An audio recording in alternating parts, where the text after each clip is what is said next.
যুক্তরাজ্যে ব্রিটিশ বাংলাদেশি পেশাজীবী অ্যাকাউন্টেন্টদের সংগঠন দি অ্যাকাউন্টেন্টস ক্লাবের উদ্যোগে একটি প্রফেশনাল স্কিল ডেভেলপমেন্ট সেমিনার অনুষ্ঠিত হয়েছে। শুক্রবার পূর্ব লন্ডনের স্ট্রাটফোর্ডের একটি হোটেল বলরুমে এ সেমিনার অনুষ্ঠিত হয়। Special space with CPD on fraud, money laundering and organized crimes. The discussion was very good and we learned a lot of things and many things from the discussion.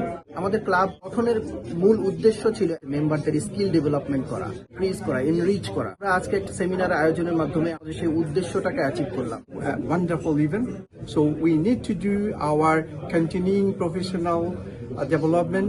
সেমিনারের মূল আলোচ্য বিষয় ছিল fraud protection ও economic crime.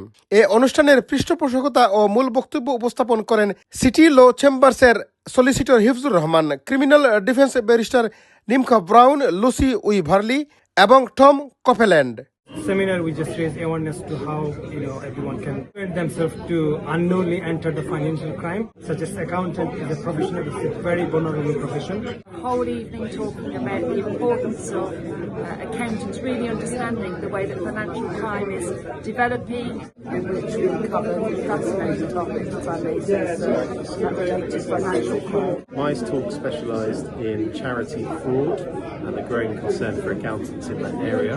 Understand regulations surrounding it and all the judicial system in the sense of fraud. সেমিনারে বক্তারা money laundering, bat, fraud ও অন্যান্য আর্থিক অপরাধের নানা দিক তুলে ধরেন। পাশাপাশি একজন হিসেববিদ কিভাবে এ ধরনের ঝুঁকি থেকে নিজেকে এবং তার ক্লায়েন্টদের রক্ষা করতে পারে সে বিষয়ে গুরুত্বপূর্ণ পরামর্শ দেন। এ অনুষ্ঠানটি সঞ্চালনায় ছিলেন ক্লাবের এডুকেশন ও লার্নিং সেক্রেটারি সুজানা শফিক।